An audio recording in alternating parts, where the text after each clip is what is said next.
kaleessa ganamarraa jalqabee hanga sa'aatii ammaatti otoo addaan hin kutin hirriba qofatu addaan kute Wallagga iddoo baay'ee deemne jalqaba Dambidooloo irraan qaxxaamurree Qeexoo naannoo Caanqaa yookaan Machaaraa jedhamu laga Qeexoodhaa jallisiidhaaf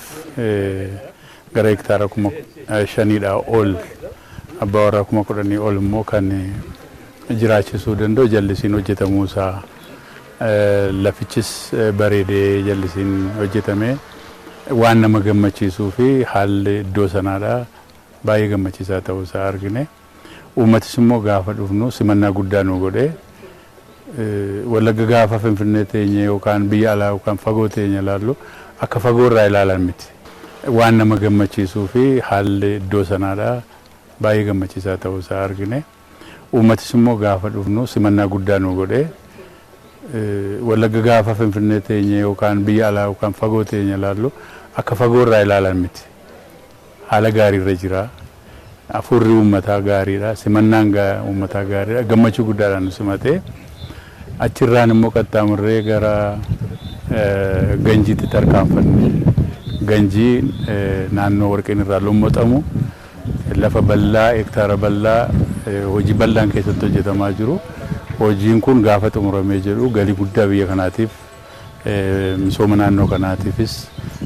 bu'aa guddaa akka inni argamsiisu hubanne duruu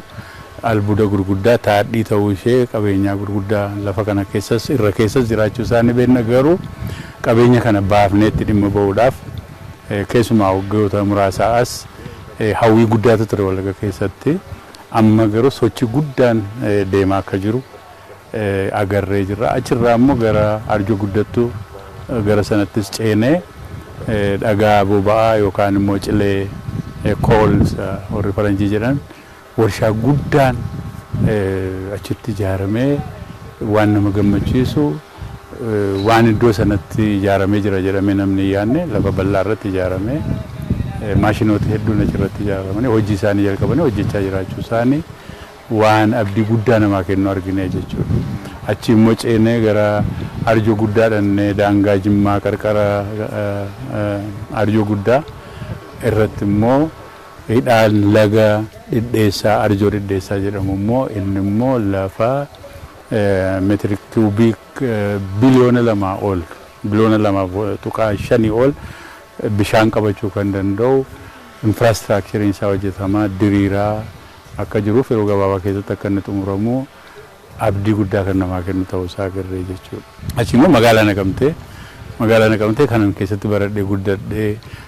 ijoollee mana barumsaa school meetii keessatti hedduu baradhee horroorraa dhufan gimbiidhaa waliin dhufne ijoollee Naqamtee naannoo kanaa wajjin wal baree lafa kanaa wajjin wal baree keessatti seenaa guddaa dabarsee ijoollummaa koo irraa jalqabee kanan keessatti seenaa baay'ee dabarse qabsoollee adda bilisummaa Oromootti kanan tokko jedhee ijoollummaa koo irraatiin maadhee adda bilisummaa Oromootti ijaaramee qabsoo eegalee waggaa 48 irraatti yaadachuudhumaa fi kun immoo miira addaan itti uume keessumaa immoo gaafa dhufnee buunee magaalaa seennu uummati handaara magaalaa irraati hanga walakkaatti kunnoo Calaleqii irraati hanga Qasootti hanga safara Maaramitti uummata akkasitti bahee suuqii yookaan dukkaana illee otoo hin cufin akkasitti gaafa inni bahee miira guddaadhaan nu simatu waan inni yaadnee fi waan eegamu ol ta'uu isaati akkatti Wallagga bakka irraa himamuuf bakka biraarraa dubbatamuuf akkitti uummatichi jiru fuula ifaa argine magaalaan misoome ji'a muraasa keessatti jijjiirama guddaatu ture waggaa 7 dura asiin dabarree turre akka kanan turre magaalaan Naqamtee caccabee gaddeebi'ee ture amma garuu asfaaltiinsaa gamooleen istiraakcharoonni jiran hundumtuyyuu haarumanii kaazaanchiisamma ijaarame dhiyootti ijaarame sana wal fakkaata jechuudha. Hawaasarraa maal agarree uummati nagaa barbaada uummati misooma barbaada kana argineerraa jechuudha. Uummata misooma barbaada fedhii qaba uummati kun nagaa naannoo isaatis tikfachaa gara fuula isaa gara misoomaatti waan qabuun humna qabuun qabeenya qabuun naannoo isaa kunuunfachuu misooma amma jalqabamaa jiran kun immoo akka inni fiixa ba'u keessatti hirmaachuu kana caalaatti guddisuu gama misooma magaalaatiin gara misooma baadiyyaatiin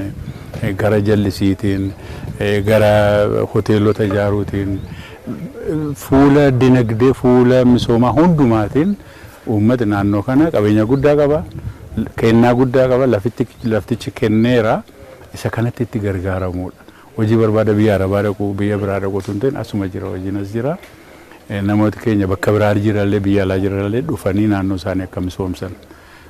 abbootiin qabeenyaa yookaan diyaaspooraan biyya alaa jiran dhufanii gurmaan indaastiral paarkii gurguddaatti ijaaramee jira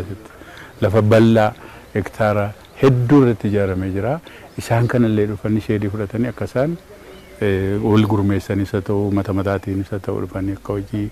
investmentii keessaa akka galan waamicha dabarsinaa jechuudha. Naannootti dhalatan naannootti guddatan akka dhufanii ilaalanii fi misoomsanii qe'ee isaaniitti akka deebinu hundi keenya qe'ee keenyatti akka deebine qe'ee keenya keessa akka jiraannuu fi dhaloota dhufuuf akka dabarsinu dhaamsa dabarsuu barbaada jechuudha.